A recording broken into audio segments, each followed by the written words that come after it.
नमस्कार। आज भावगंगा के 237वें अंक में आपका स्वागत है, अभिनंदन है।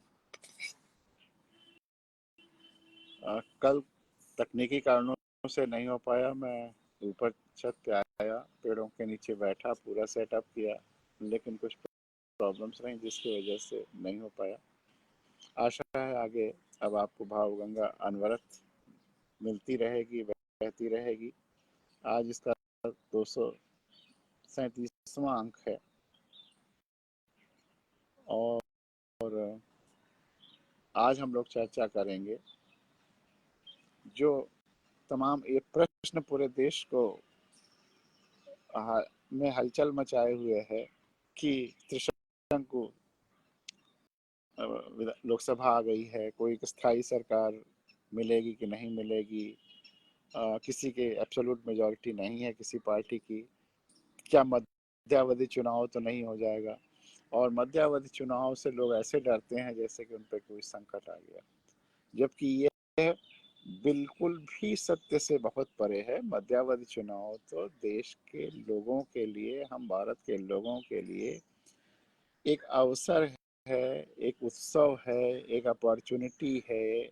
और हमारे देश के लोकतंत्र में अगर बीमारी है लूट खसोट की और पूंजी की, करोड़ों अरबों खर्च करके जाते हैं और उसके बाद जीत करके फिर वो जनता के प्रतिनिधि नहीं रह जाते हैं, जनता की आवाज़ विधानसभा लोकसभा में नहीं पहुंचाते हैं, बल्कि किसी पार्टी की या किसी पूंजीपति की आवाज़ पहुंचाने लगते हैं। तो ये जो लोकतंत्र हमारा बीमार है और लोकतंत्र राजतंत्र में परिवर्तित हो जा रहा है बार बार, और हमको प्रजा के प्रजातंत्र कह दिया जाता है, इस सब से निजात मिलेगी। जनता सशक्त होगी, जनता की बेहतरी होगी। मध्यावधि चुनाव बार बार अगर हों तो सारे दोष दूर हो जाएं।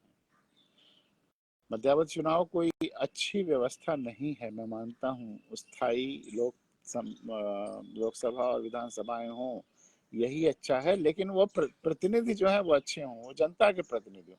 अच्छा प्रतिनिधि कौन है? एक ही रास्ता है कि जो जनता के बारे में सोचता हो, जनता के सारी जो समस्याएं हैं, शिक्षा की, स्वास्थ्य की, आवास की, महंगाई की, इसके बारे में सोचता हो, इसको दूर करता हो, जनता को खुश रखता हो और जनता की आवाज को विधानसभा और लोकसभा में रखता हो, वही अच्छा है। बाकी कोई क्राइटेरिया और नहीं है, और सब क्राइटेरिया झूठ और लूट को ढकने के एक बहाने हैं और कुछ नहीं है। तो इसलिए मध्यावधि चुनाव से डरना नहीं है। मध्यावधि चुनाव देश के लिए फिलहाल जो बीमारियां हैं लोकतंत्र की, उसको दूर करने का एक सबसे जरूरी तरीका है और एकमात्र तरीका है और नेचुरल तरीका है। तो इस पर मैंने जो हमारी संविधान वाली किताब है, इस पर काफ़ी चर्चा पहले से किया। 10 साल पहले जब ये लिखी गई थी तभी से इस पर काफ़ी चर्चा है। आज उस चर्चा को आपके सामने रखता हूँ। बहुत महत्वपूर्ण है और आपको इस पे आनंद आएगा। इसको देश के हर व्यक्ति को सुनना चाहिए, पढ़ना चाहिए। इसलिए आग्रह है कि आप इसको ज़रूर दूर दूर तक शेयर करिए, फॉरवर्ड करिए, क्योंकि ये देश के हर व्यक्ति के लिए ये रामबाण औषधि है इस देश को बचाने का, इस देश के लोकतंत्र को बचाने का और इस देश के लोगों को खुशहाल करने का। ये अस्थाई हल नहीं है, लेकिन जब तक बीमारी है तब तक तो इसका हल है। बीमारी है तब तक तो दवा लेनी ही पड़ेगी, और इस देश का लोकतंत्र बीमार है, इसमें कहीं कोई संदेह नहीं है। सबसे एक ही बीमारी लोकतंत्र की जो सबसे खतरनाक है वो है कि जो लोग चुन करके जाते हैं वह जनता की आवाज़ विधानसभा या लोकसभा में नहीं रखते।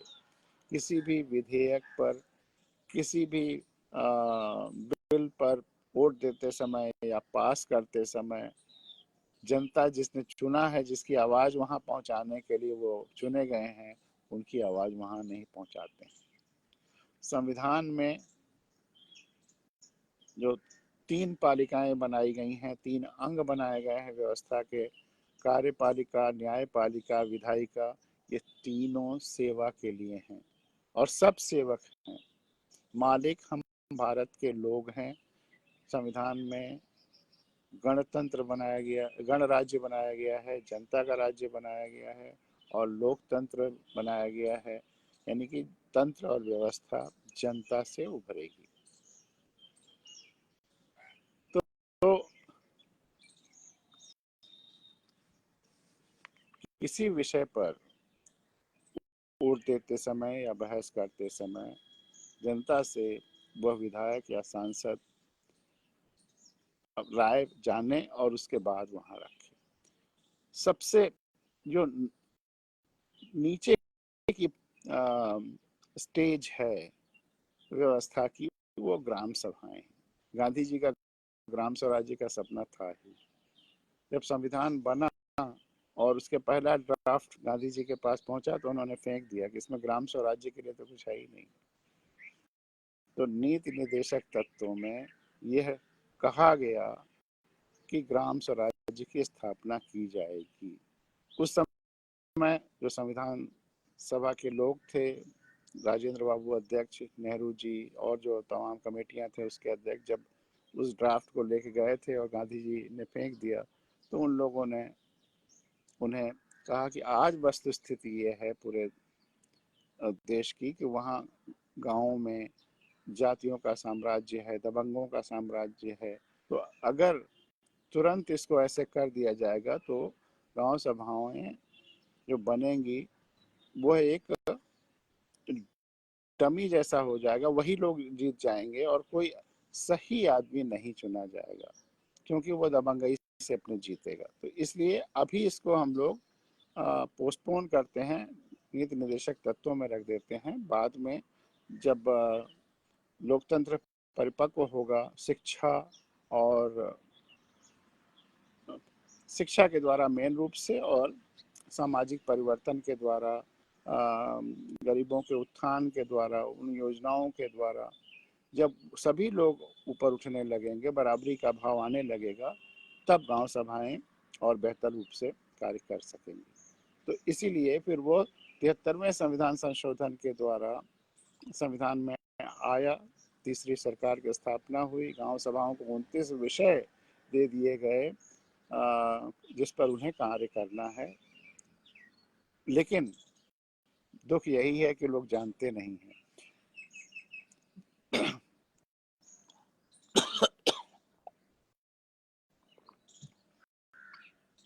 संविधान सभाओं में, सॉरी, गांव सभाओं को 73वें संविधान संशोधन के बाद ये अधिकार तो दिए ही गए 29 विषय पर, साथ में अधिकांश राज्यों के जो एक्ट हैं पंचायती राज के, उसमें बहुत महत्वपूर्ण परिवर्तन किया गया और 2 चीजें दे दी गई। एक तो राइट टू रिकॉल, जो कि जयप्रकाश नारायण मांग रहे थे संपूर्ण क्रांति के दौरान, कि जनता को अधिकार होना चाहिए, अगर उन्होंने अपना प्रतिनिधि गलत चुन लिया है तो उसे फिर सही प्रतिनिधि चुनने का अधिकार होना चाहिए। यह उस समय तो लागू नहीं हुआ या संविधान में नहीं आया, लेकिन तीसरे स्तर पर 73वें संविधान संशोधन के बाद अधिकांश राज्यों में आ गया। और जो सबसे पहली चीज है, जो लोकतंत्र वहीं से शुरू होता है, बेसिक लोकतंत्र। लोकतंत्र यही है ना कि जनता से उभरा हुआ तंत्र, जनता फैसला करे कि क्या क्या होना है। तो यह चीज 73वें संविधान संशोधन के बाद अधिकांश जो पंचायत एक्ट हैं उसमें कर दिया गया कि जो ग्राम सभाएं बनेंगी वह गांव सभाएं ही सारे फैसले लेगी और साल में कम से कम 2 बार उनकी मीटिंग होगी। सारे फैसले गांव सभा को लेने हैं। और अगर कोई और मुद्दा बीच में आ गया तो उसके लिए अलग से मीटिंग बुला ली जाएगी, लेकिन फैसले सारे गांव के लोगों को एक साथ बैठ करके लेना है। क्योंकि 1000-1500 लोग जो गांव सभाओं के हैं, वोटर्स या लोग, उनको बैठने में एक साथ कोई दिक्कत नहीं, प्रैक्टिकली पॉसिबल है। इसलिए ये प्रैक्टिकली पॉसिबल है तो फिर साथ में बैठें, तय करें कि कहाँ सड़क बननी है, किस विधवा को पेंशन मिलना है, किस गरीब का मकान बनना है, और जो स्वास्थ्य, सिंचाई, शिक्षा, इन सब के बारे में सारी फैसले वो लोग करें। लेकिन दरअसल लोकतंत्र का इसी का विस्तार विधानसभा और लोकसभा में होना है। तो ये संभव नहीं है कि विधानसभा के सारे लोग, उस कॉन्स्टिट्यूंसी के सारे लोग एक साथ बैठें और फैसला करें, या उस राज्य के सारे लोग एक साथ बैठें और फैसला करें। तो उसी के विकल्प के रूप में, सब नहीं बैठ सकते हैं इसलिए विकल्प के रूप में ये किया गया कि कॉन्स्टिट्यूंसीज बनाई गई, और उन कॉन्स्टिट्यूंसीज से जनता के प्रतिनिधि चुने गए, और उनका काम केवल ये है, सेवा उनका भी काम है, उनको ये सेवा देनी है कि हम अपने क्षेत्र के लोगों की राय किसी भी विषय में एसरटेन करना है, और फिर उस राय को विधानसभा या लोकसभा में पहुंचाना है, उसी के अनुसार वोट देना है या बोलना है। यह सेवा, जनता की राय को विधानसभा लोकसभा तक पहुंचाना, जनता की आवाज को विधानसभा लोकसभा तक पहुंचाना, यही सेवा उन्हें देनी, क्योंकि डायरेक्ट सारे लोग वहां नहीं पहुंच सकते। और ये तो सबसे पहला महत्वपूर्ण बिंदु है।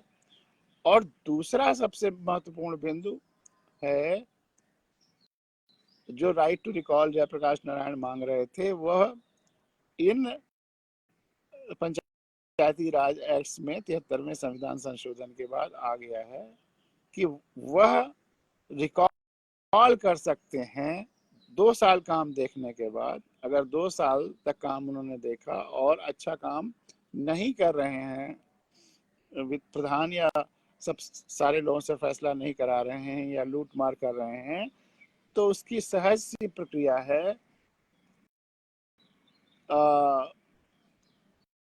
वो एक मीटिंग बुला करके सारे गांव के लोग, एक सर्कटन कोरम है, ज्यादा नहीं है, और फिर सारे लोगों की उस सभा में, गांव सभा में उनको निकाल सकते हैं।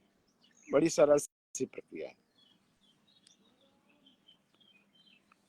तो ये जैसे यूपी पंचायती राज अधिनियम का 14वीं धारा, वह प्रधान का निष्कासन पर ही है, प्रधान को निकाल सकते हैं। अगर प्रधान खुद फैसले करता है या जिला या ब्लॉक अधिकारियों के डिक्टेशन पर फैसला करता है, तो वह मान्य नहीं है। जनता से फैसला कराना होगा, सारे फैसले जनता को करने हैं। प्रधान केवल इम्प्लीमेंटर है, केवल उसको कार्य, उसको उसे कराना है, फैसिलिटेटर है, लेकिन डिसीजन मेकर नहीं है। वो फैसला करने वाला तो गांव के लोग ही हैं, जनता है, वह केवल उसको इम्प्लीमेंट करना कराना है।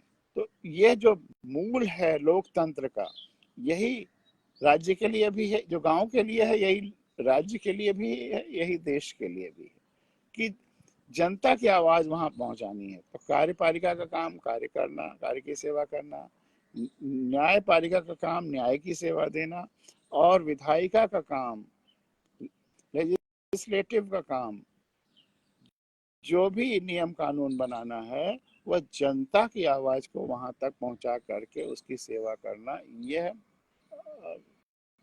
विधायक या सांसद का काम है। यह उनको भी समझना है और जनता को भी समझना है। जनता को उसी को वोट देना है जो ये शपथ ले कि हम आपकी आवाज वहां पहुंचाएंगे, किसी भी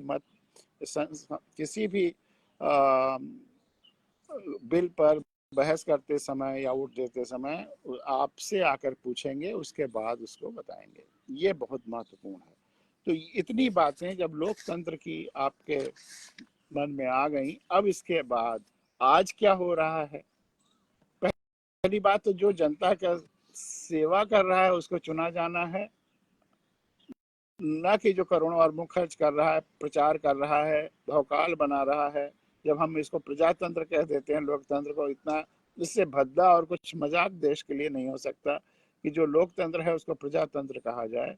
और अगर आप जनता को आप प्रजातंत्र कहेंगे, यानी तुम प्रजा हो, तो फिर किसको चुनोगे? जो राजा जैसे सासवांग बनाएगा, बांटा खैरात बांटेगा, खरीदेगा, ये करेगा, वो करेगा, भौकाल होगा, बड़ी बड़ी गाड़ियों हेलीकॉप्टर से आएगा, जहाज से, और पता नहीं क्या क्या करेगा, मतलब इमेजिन ही नहीं कर सकता। आपको वोट जाने से रोकेगा, वोट देने जबरदस्ती वोट दिलाएगा, मारपीट करेगा, सब कुछ करेगा।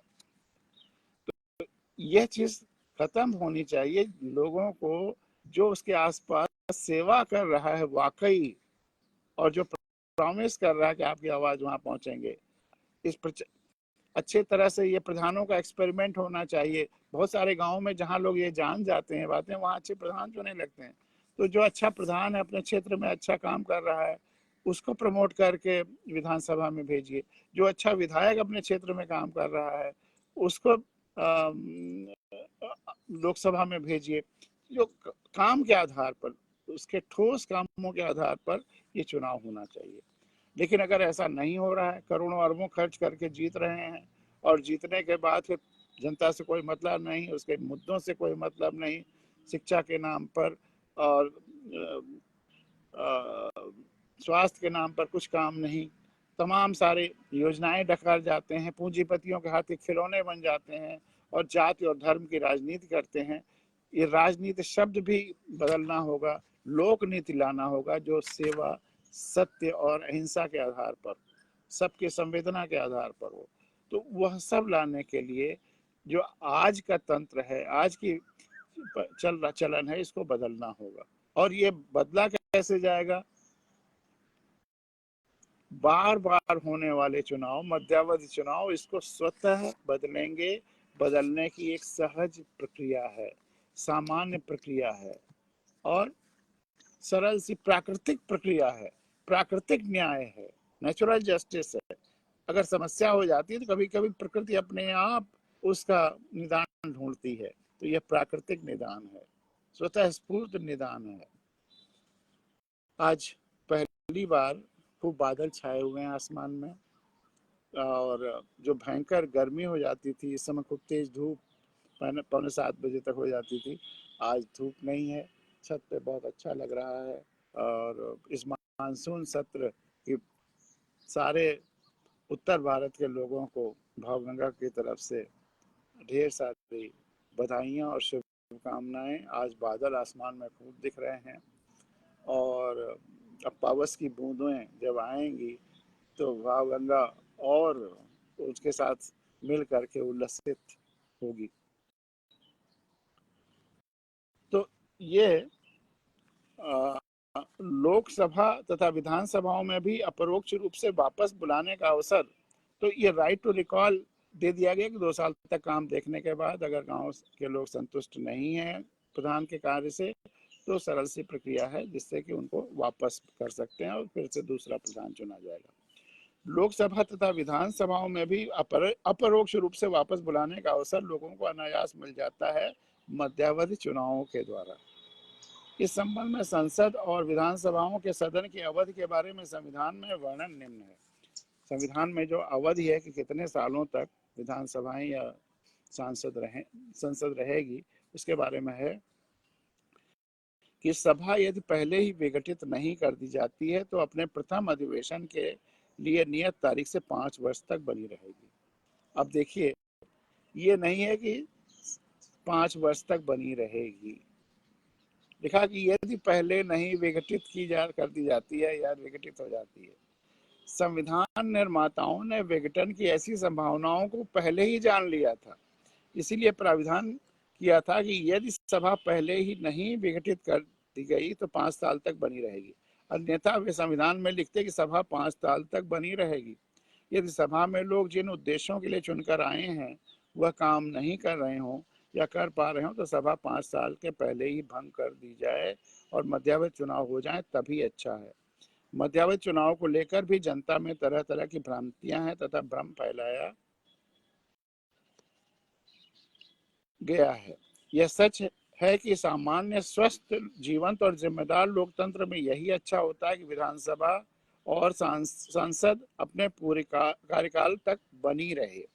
लेकिन यदि लोकतंत्र बीमार है, प्रत्याशी वोट खरीद रहे हैं, वोट जाति धर्म क्षेत्र या किसी अन्य सीमित स्वार्थ से प्रेरित होकर, तो और अच्छे लोग राजनीति में प्रवेश करने से डरते हैं, जेलों में रहते हुए भी माफिया चुने जा रहे हैं, तब जल्दी जल्दी होने वाले चुनाव और त्रिशंकु संसद और विधानसभाएं देश में लोकतंत्र को पुनः स्वस्थ और क्रियाशील बनाने का एकमात्र स्वाभाविक उपाय है।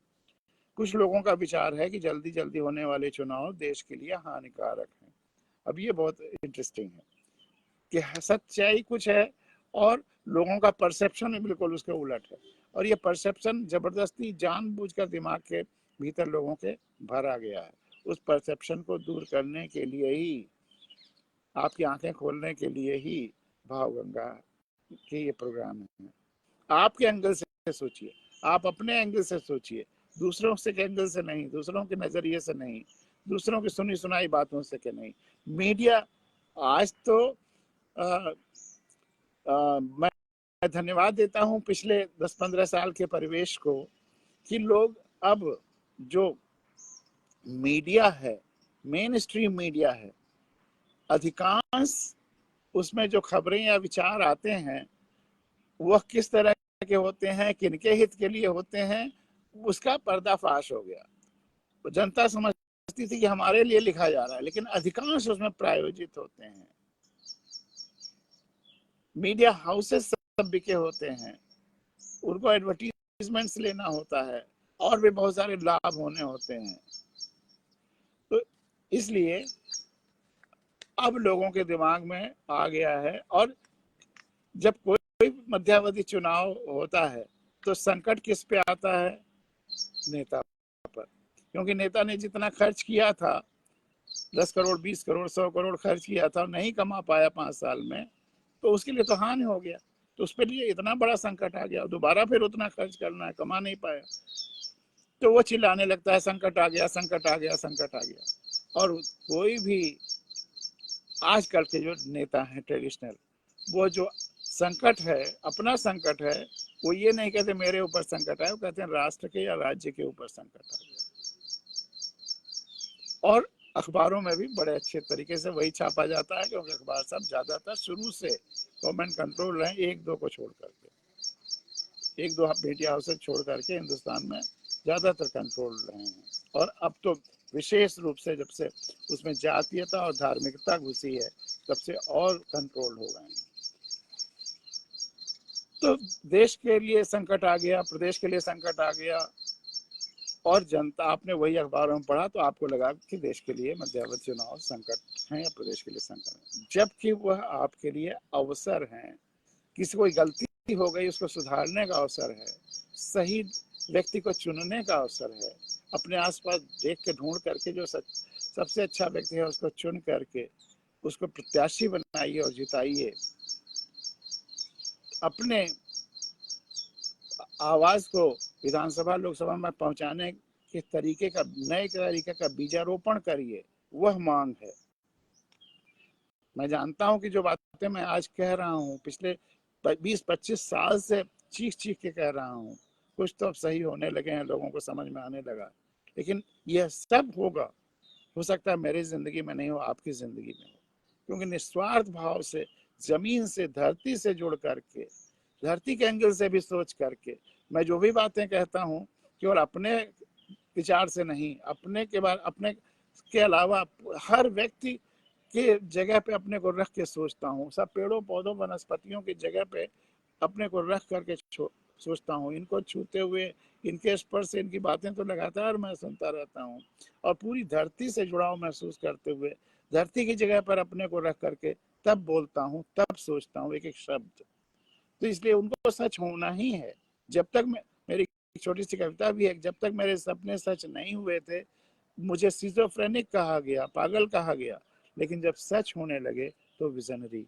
यही हाल इस जब से चुनाव हो रहे हैं और मैंने होश संभाला है, डायरियों में मैं लिखता हूँ कि चुनाव में क्या नतीजे आएंगे, और लगभग वैसे ही आते हैं। इसीलिए मुझे ये विश्वास होता है कि लगता है कि पब्लिक की नब्ज थोड़ा महसूस कर पाता हूँ। इस बार भी जो भी मैंने ऑन रिकॉर्ड है, जो बोला है वही हुआ है।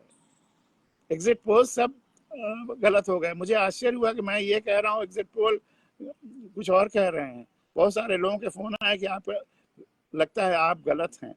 फिर मैंने एग्जिट पोल किस तरह से गलत तरीके से बनाए गए, कंकॉक्टेड, नकली रूप में और प्रायोजित रूप में, उसके लिए भी वीडियो डाला। लेकिन तब जो भी मैं कह रहा हूँ हो सकता है, तो जब मेरे सपने सच होने लगे तब मुझे दृष्टा कहा गया, विजनरी कहा गया। तो हो सकता है कि आज मुझे आप लोग पागल भी समझें, लेकिन आज मेरे जाने के बाद विजनरी जरूर कहा जाएगा, क्योंकि जो बातें मैं आज देख रहा हूँ, और ये हिंदुस्तान की बात मैं नहीं कर रहा हूँ, पूरे धरती के लोकतंत्र को बदलना होगा। और इस लोकतंत्र में पेड़ पौधों, वनस्पतियों को भी शामिल करना पड़ेगा। हमको उसी को वोट देना है जो मनुष्यों के साथ साथ पेड़ पौधों, वनस्पतियों और धरती माँ को भी देखभाल करे। धरती नहीं रहेगी तो हम कहाँ रहेंगे, कैसे रहेंगे? तो हमें वोट देते समय बहुत सारी चीजों को ध्यान देना पड़ेगा। अपने स्वतंत्रता सेनानी जिन्होंने शहीद 7 लाख लोग, 8 लाख लोग जिन्होंने जान की कुर्बानी लगाई 1857 से 1947 तक, उनको भी ध्यान में रखना होगा। लाल बहादुर शास्त्री जैसे प्रधानमंत्री को भी ध्यान में रखना होगा। हमें उनके जैसा निस्वार्थ नेता चुनना होगा, जो अगर रेल दुर्घटना होती तो रिजाइन कर देते हैं। प्रधानमंत्री के पद पर पैबंद लगे हुए धोतियां पहन करके प्रधानमंत्री की कुर्सी पर बैठते हैं। एक टाइम खाना खाते हैं, अगर संकट आता है अन्न का तो वैसे प्रधानमंत्री को ढूंढना होगा। अगर वैसे प्रधानमंत्री को दिमाग में रख करके उनसे मिलते जुलते प्रत्याशी या व्यक्ति जो आपके आसपास सेवा कर रहा हो उसको प्रत्याशी बनाना होगा। और धरती माँ को भी ध्यान में रखना होगा कि जो ऐसा प्रत्याशी जो पेड़ों के बारे में सोचता हो, धरती के बारे में सोचता हो, पर्यावरण के बारे में सोचता हो। तो इन सारे नजरियों से आपको प्रत्याशी चुनने होंगे। अब तक हम अक्सर प्रत्याशी चुनने में, वोट देने में गलतियां करते हैं, तो बार बार के चुनाव हमें उन गलतियों को सुधारने में और गलतियों को सुधारने की प्रक्रिया में मदद करते हैं।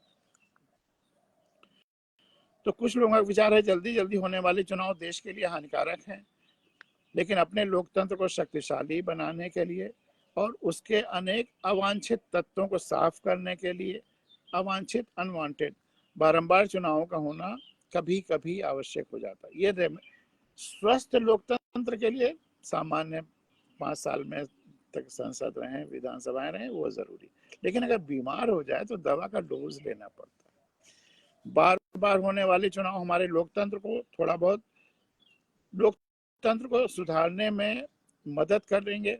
ऐसे सभी चुनाव में नेताओं पर ही मुसीबत आती है, भार पड़ता है और वे शोर मचाने लगते हैं कि देश पर भारी विपत्ति आई, जैसा मैंने अभी चर्चा किया, क्योंकि वे लोग तो हर काम देश के नाम पर ही करते हैं। फलस्वरूप वे अपनी समस्या को देश की समस्या के रूप में प्रक्षेपित करते हैं। और सबसे मजेदार बात यह है कि जिसके लिए ये बार बार होने वाले चुनाव सुअवसर हैं, गोल्डन अपॉर्चुनिटी है, वह जनता भी ये मानने लग जाती है कि ये उसके लिए खराब है। जनता जिसके लिए अवसर है, लाभ है, मान लीजिए ये लोग बांटते ही हैं, गलत है, लेकिन जो जनता का ही पैसा पहले से इधर उधर कमा के रखे हुए हैं वही तो जनता को बांटते हैं। और जनता को भी ये मेच्योरिटी आनी चाहिए कि ठीक है, जो दे रहे हैं ले लो, तुम्हारा ही पैसा योजना का वो ले करके, लेकिन वोट सही व्यक्ति को दो। ये जो बांटना और ले लेना ये गलत है, लेकिन चूंकि तुम्हारा ही पैसा जो लूट के रखे हुए हैं अब तुम्हें वापस कर रहे हैं तो उसको स्वीकार कर लो, लेकिन वोट उसके आधार पर न दो। वोट जो सेवा करे तुम्हारी विचारों को वहां पहुंचाने की, वोट हमेशा उसी को देना। तो ये जो भी गड़बड़ियां हैं इससे ऊंचे स्तर पर जाके सोचना होगा। ये मैं बार बार कहूंगा कि ये पैसे बांटना, सुविधाएं बांटना गलत है, इसको लेना गलत है। लेकिन अगर तुम्हारा पैसा वो तुम्हें वापस कर रहे हैं तो उसको उसके पर कोई तुम्हारे ऊपर बंधन ना हो जाए कि गलत आदमी को वोट दे दो। जहां वह करेंगे वह तो बहुत गड़बड़ है। तो बार बार होने वाले चुनाव हमारे लोकतंत्र को सुधारने में मदद करते हैं। ऐसे सभी चुनावों में नेताओं पर ही मुसीबत आती है, क्योंकि जितना अगर उन्होंने बताया कि 100 करोड़ खर्च किया है और उतना नहीं कमा पाए, 1.5 साल 2 साल में मध्यावधि चुनाव हो गया, तो उनके लिए तो जो व्यापारी व्यापार के लिए गए थे तभी तो इतना पैसा खर्च किया था, उनके तो नेट लॉस है। तो फिर ऐसे लोग भागने लगेंगे, फिर आपके आसपास अच्छे लोगों को प्रत्याशी बनाने का और बेटर अवसर होगा। ऐसे सभी चुनाव में नेताओं पर ही मुसीबत आती है, भार पड़ता है और वे शोर मचाने लगते हैं कि देश पर भारी विपत्ति आई है, क्योंकि वे लोग तो हर काम देश के नाम पर ही करते हैं। फलस्वरूप वे अपनी समस्या को देश की समस्या के रूप में प्रक्षेपित करते हैं।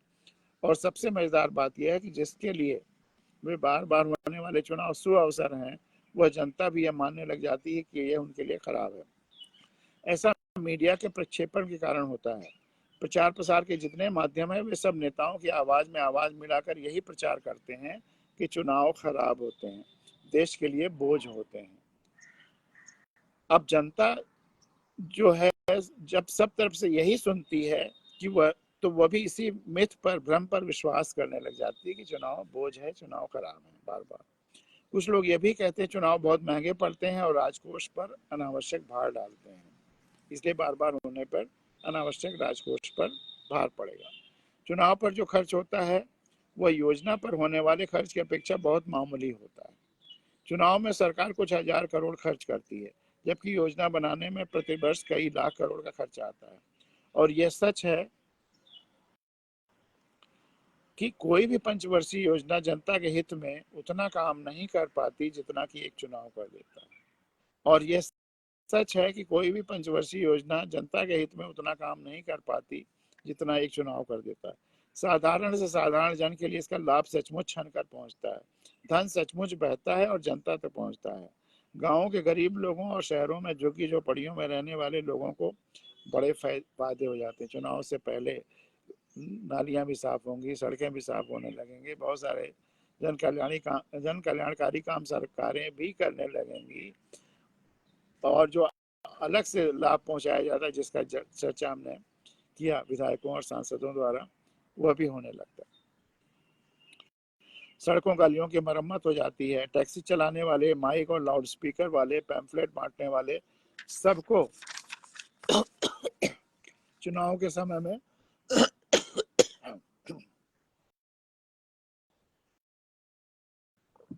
काफी पैसे मिल जाते हैं। कभी कभी तो लोगों को साइकिल, हैंडपंप, साड़ियां और अन्य अनेक जरूरत की चीजें मिलने लगती हैं। बार बार होने वाले चुनाव भगीरथ हैं जो भगवान शिव के मस्तक से गंगा को उतारकर साधारण जन तक पहुंचाते हैं। बार बार होने वाले चुनाव भगीरथ हैं जो भगवान शिव के तरह मस्तक से गंगा को उतार कर, धन की गंगा को उतार कर, और ये जो विधायक सांसद हैं ये धन के कुबेर और धन के शिव हो ही गए हैं, तो इनके मस्तक से गंगा को उतार कर जनता तक पहुंचाते हैं। लोगों को खुश होना चाहिए कि गंगा उन तक पहुंची, लेकिन खुश होने के बजाय वे दुखी होने लगते हैं। इसीलिए, और ये चूंकि इस समय उस संभावना पर लोग दुखी हो रहे हैं कि मध्यावधि चुनाव न हो जाए, तो उसके लिए यह आर्टिकल आज और जरूरी तरीके से महसूस किया और आपके सामने रख रहा हूं। इस समय अनेक सदस्य भविष्य में आने वाले चुनाव के लिए अपने कार्यकाल में लगातार धन इकट्ठा कर रहे हैं, तो यदि उनका कार्यकाल बीच में ही खत्म कर दिया जाए तो भ्रष्टाचार भी उसी अनुपात में घट जाएगा। और भी बार बार के चुनाव हमेशा त्रिशंकु संसद और विधानसभाओं के परिणाम स्वरूप होते हैं। और बार बार चुनाव हमेशा त्रिशंकु संसद और विधानसभाओं के द्वारा होते हैं, परिणाम स्वरूप होते हैं। संसद और विधानसभा के इस प्रकार के सदनों में एक सदस्य के भ्रष्टाचार की पोल खुलने की संभावना ज्यादा रहती है। तानाशाही ये विचार मैंने 20-30 साल पहले की अपनी किताबों में भी लिखा है। इसमें संविधान कथा में तो लिखा ही है कि तानाशाही की वृत्ति त्रिशंकु सदनों में नहीं होती है, इसलिए वहां भ्रष्टाचार भी कम होता है, क्योंकि त्रिशंकु सदनों में भ्रष्टाचार का खुलासा अधिक होता है। इन बार बार चुनावों में भारतीय चुनाव पद्धति को अपने लोकतंत्र से संबंधित तमाम बातों में नए अनुभव होते हैं। यह भारत के लोकतंत्र की विशेषता रही है कि अलग अलग मुद्दे अलग अलग चुनावों में उठते रहे हैं, पर ऐसा कोई भी एक मुद्दा नहीं है जो अनेक चुनावों में लगातार उठता रहा हो। तमाम तरह के व्यर्थ और हानिकारक मसले भी उभर कर सामने आए हैं, जैसे धर्म, जाति, वर्ग, विभेद, राजवंश आदि। लेकिन अच्छी बात यह कि मतदाता एक ही मुद्दे को एक बार में लेता है और अगले चुनाव और बाद में आने वाले दूसरे चुनाव में उन मुद्दों को छोड़ देता है अगर गलत पाता है। अंत में व्यक्ति वहीं जाएगा, सारे वोटर उन्हीं पे जाएंगे कि जो उसके अपने मुद्दे होंगे, शिक्षा का, रोजगार का, संसाधन का, अच्छी शिक्षा का, पर्यावरण का, नदियों का, किसानों का, बच्चों का। यही मुद्दे हमेशा के लिए रहेंगे। बाकी सब मुद्दे नए नए ट्रायल एंड एरर के द्वारा एलिमिनेट करता जाएगा कि नहीं, इन मुद्दों से जिन्होंने अपने जाति वाले को वोट दिया वो भी उसके कल्याण में नहीं कुछ नहीं किया, धर्म वाले को वोट दिया उन्होंने भी कुछ नहीं किया, अपने किसी और करीब होने के आधार पर किया उन्होंने भी कुछ नहीं किया। तो इसलिए फिर आदमी सही मुद्दों पर जबरदस्ती जाएगा। ये ट्रायल एंड एरर के द्वारा हम जैसे सवाल पहले बहुत गलत करते हैं बच्चे पढ़ने में, लेकिन बाद में सही सवाल के तरीके पर आ जाते हैं, तो लोग भी इस अनुभव के द्वारा सही तरीके पर आएंगे। धर्म, जाति, धन और बल के मुद्दे अब फीके पड़ रहे हैं। बाहुबली भी एक समय मुद्दा था, ज्यादातर बाहुबली ही जीतते थे। भाग्य से प्रत्येक अगले चुनाव में नए मुद्दे जोर पकड़ते हैं जो कि पिछले मुद्दों से भिन्न होते हैं। फलस्वरूप हम देखते हैं कि खराब मुद्दे थे वे एक के बाद एक खुद ही समाप्त हो जाते हैं। एक के बाद एक उनका आकर्षण खत्म हो जाता है या उनका भद्दा रूप सामने आ जाता है। जनता एक के बाद एक इन मुद्दों की व्यर्थता समझ रही है। अब समय आ गया है कि कुछ ही जल्दी चुनाव के बाद सारे नकारात्मक और निरर्थक मुद्दे खत्म हो जाएंगे और चुनाव में सकारात्मक मसले, आम आदमियों की समस्याएं, योग्यता, विशेष प्रतिभा और संवेदनशीलता से संबंधित मसले भरपूर रहेंगे। धन और बल को चुनाव में क्यों महत्व प्राप्त होता है, पहले हम इस बात को समझ लें। धन और बल, चाहे बाहुबल हो चाहे जो, दरअसल इसके अनेक कारण हैं। प्रत्याशी किसी भी तरह चुनाव जीतना चाहते हैं, किसी में भी धैर्य नहीं है। ये इन प्रकार, ये नहीं कि सेवा करें, सेवा में खुशी महसूस करें और उस सेवा के द्वारा यश प्राप्त करें, वो नहीं, बस किसी तरह से चुनाव जीत करके सब कुछ करना चाहते हैं। दूसरा, चुनाव जीतने के बाद कितना धन दांव पर लग जाता है। चुनाव जीतते समय कितना धन दांव पर लग जाता है। सांसद व विधायक निधियों की अपार धनराशि के आकर्षण में बहुत लोग जी जान से चुनाव लड़ने लगते हैं। मेरा यह सुझाव है कि जो भी विधायक और सांसद निधि, पहले तो इसको होना नहीं चाहिए, वह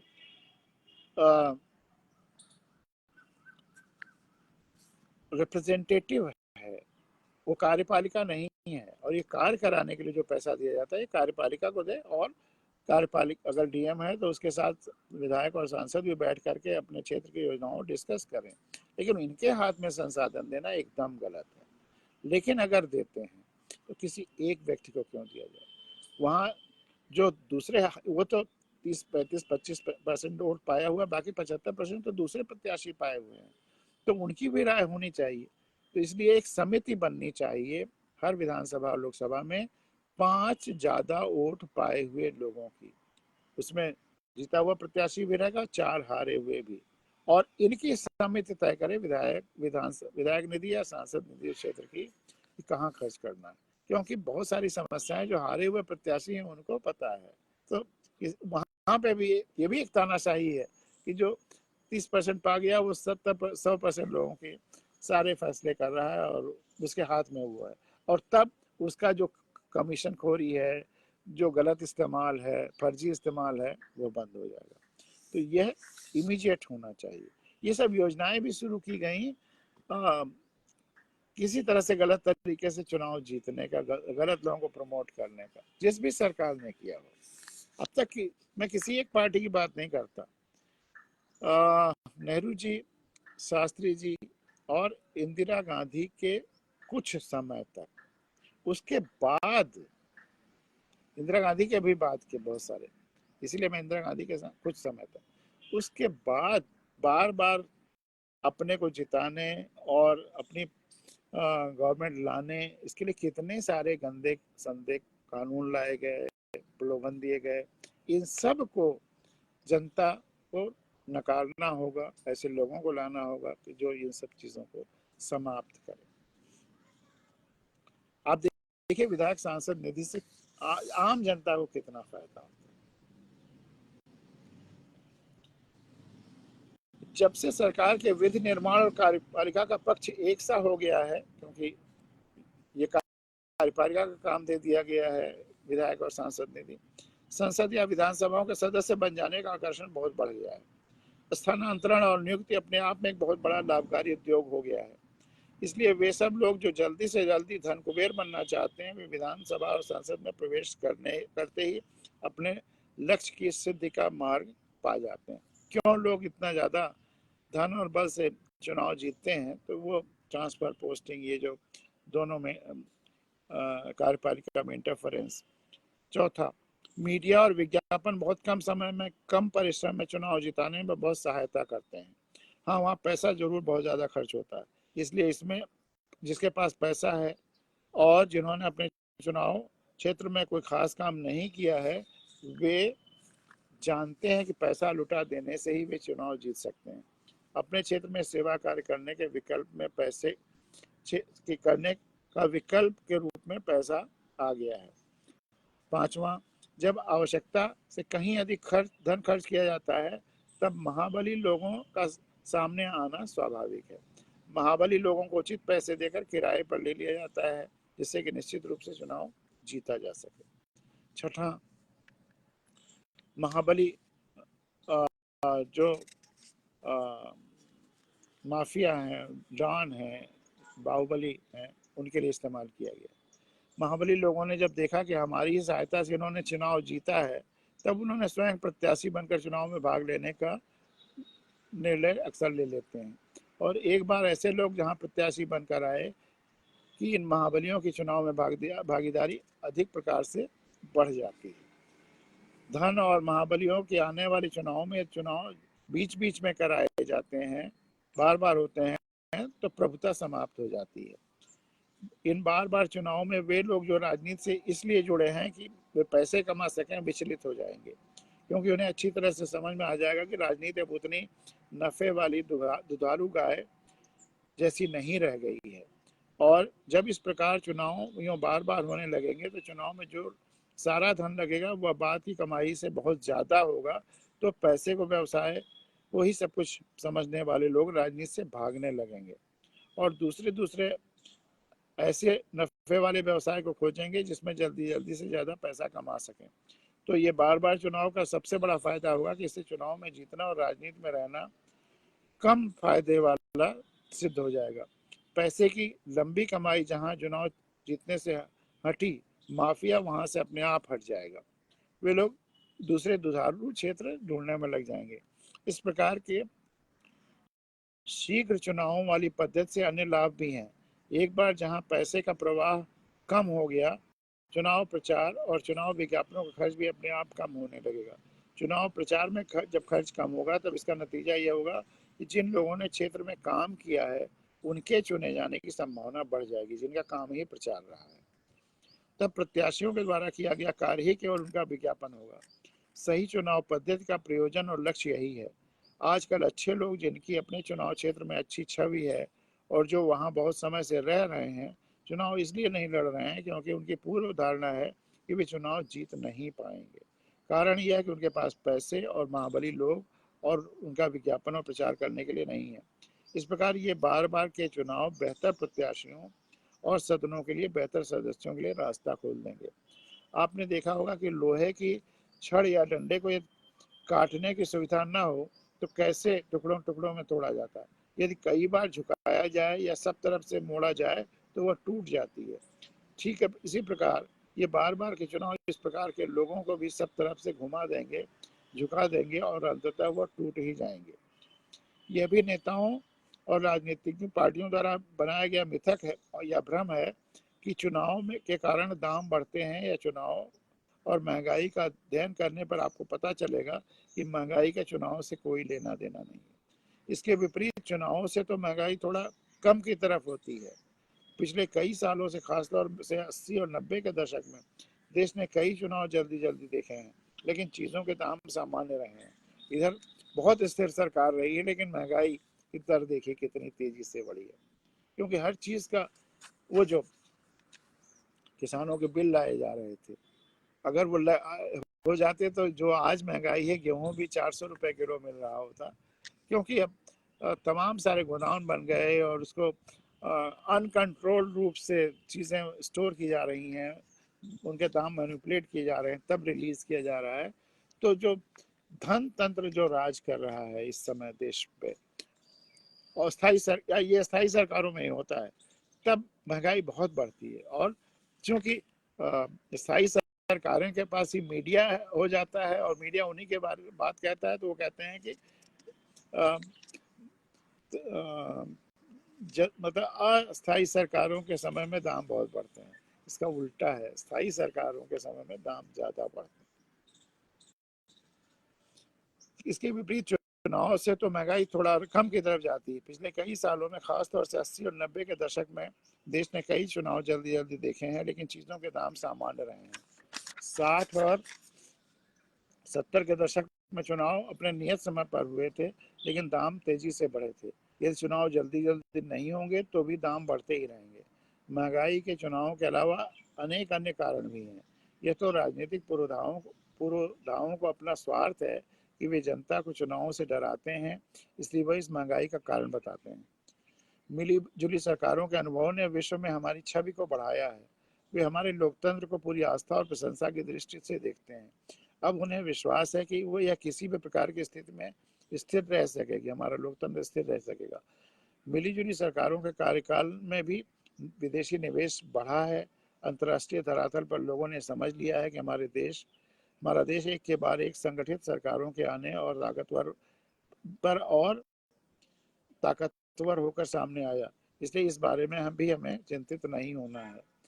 इस प्रकार के डर निहित स्वार्थ द्वारा इसलिए बिठा दिए जाते हैं जिससे कि लोग ये बार बार होने वाले चुनावों से डरते रहें, घृणा करते रहें।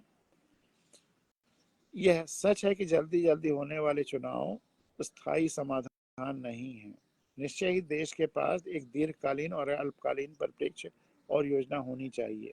यह सही है कि सरकार में लगातार जल्दी जल्दी होने वाले बदलाव दीर्घकालीन योजना के विकास में बाधा डालते हैं, लेकिन दवा के रूप में आवश्यक है। मैंने शुरू में भी कहा था, लेकिन ये दवा के रूप में आवश्यक है। जनता को हर प्रकार के चुनावों को, चाहे वह स्वाभाविक हो या मध्यावधि, स्वागत करना चाहिए, क्योंकि उनके लिए एक सुअवसर है। जैसे देश में तरह तरह के त्यौहार मनाए जाते हैं, चुनाव सबसे बड़ा और जरूरी और सकारात्मक राष्ट्रीय व संवैधानिक त्यौहार है। अतः जो इस देश में इस समय लोग डर महसूस कर रहे हैं कि मध्यावधि चुनाव आ जाएंगे, तो मध्यावधि चुनाव एक अवसर होगा देश को और जनता को फिर अपने चुनाव को और अच्छे प्रत्याशियों को चुनने का, विधानसभा और लोकसभाओं में अच्छे प्रत्याशियों को भेजने का, जो उनके समस्याएं उठाए, उनके समस्याओं पर कार्य करे और साथ साथ प्रकृति और धरती के बारे में भी कंसर्न रहे। तो करीब 50 मिनट होने जा रहे हैं, तो आज की भावगंगा को हम लोग यहाँ पर विराम देते हैं। और आशुतोष जी ने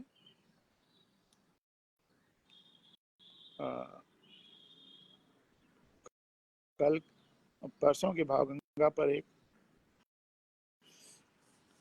प्रतिक्रिया दी है, उसको मैं पढ़ता हूँ और उसी के साथ आज की भावगंगा विराम लेगी।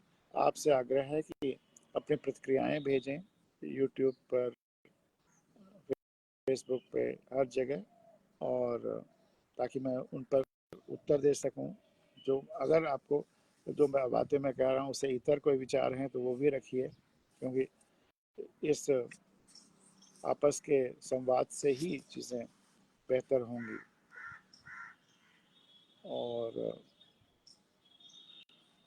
जो आज का वीडियो है उसको अगर जितना ही दूर दूर तक आप फैलाएंगे उतना ही मैं आपका आभारी रहूँगा कि यह देश की एक ज़रूरत है कि लोग चुनावों को अवसर माने, चुनाव से डरे नहीं। ये गलतफहमी जो पैदा की गई चुनाव बोझ हैं, उससे मुक्ति पाएं। तो परसों वाले प्रोग्राम के बारे में आशुतोष जी ने लिखा है, यह बहुत बढ़िया वीडियो है सर। आज भावगंगा का यह अंक टहलते हुए सुना। 9 बजे रात में भी इतनी गर्म हवा के बीच में पसीने से लथपथ होकर यही सोच रहा था कि हम सब किस तरक्की की बात कर रहे हैं। ये इतनी गर्मी केवल और केवल इसलिए हुई कि हमने बेतहाशा पेड़ काटे हैं। तो इसलिए अब और कोई धर्म नहीं, कोई पूजा पाठ नहीं, कोई मंदिर मस्जिद नहीं, केवल पेड़ और पेड़ और पेड़। पेड़ लगाइए, पेड़ बचाइए। यही यही मंदिर हैं, यही मस्जिद हैं, यही सब कुछ है। अगर ये नहीं रहेंगे तो हम सब खत्म हो जाएंगे। इसलिए रोज पेड़ों के बारे में सोचिए। और अभी ये मौसम आने वाला पेड़ लगाने का, भर दीजिए पूरे देश को पेड़ों से। दुनिया आपका अनुकरण करेगी। और सरकारी योजनाओं में जो पेड़ लगाए जाते हैं, 12 करोड़ 20 करोड़ पेड़ लगाए जाते हैं, लेकिन जाके देखिए कितने बचे हैं। 2-4 भी बड़ी मुश्किल से बचे होंगे, और बचे वो होंगे जिन्होंने अपने किसी उस योजना के तहत नहीं, अपने व्यक्तिगत प्रेम की वजह से लगाया होगा। तो पेड़ लगाना महत्वपूर्ण नहीं है, पेड़ को बचाना महत्वपूर्ण है। तो एक व्रत ये लीजिए कि इस बरसात में खूब पेड़ लगाएंगे।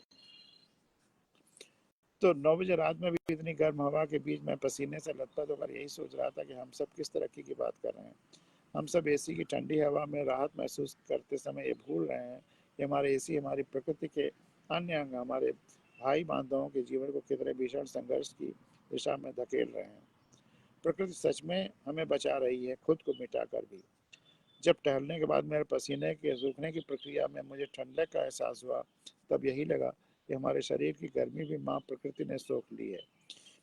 उससे उधार लिया जल ही भीषण तापमान में भी हमारे शरीर के ताप को नियंत्रित कर रखता है।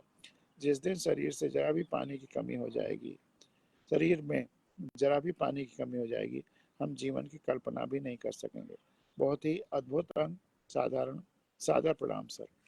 तो धन्यवाद आशुतोष जी। आप सब लोगों की प्रतिक्रियाएं हमें हौसला देती हैं और खूब मेहनत करने की तरफ प्रेरणा देती हैं। इसी के साथ आज का ये अंक समाप्त होता है। आज का आपका दिन शुभ हो, कल फिर मिलेंगे।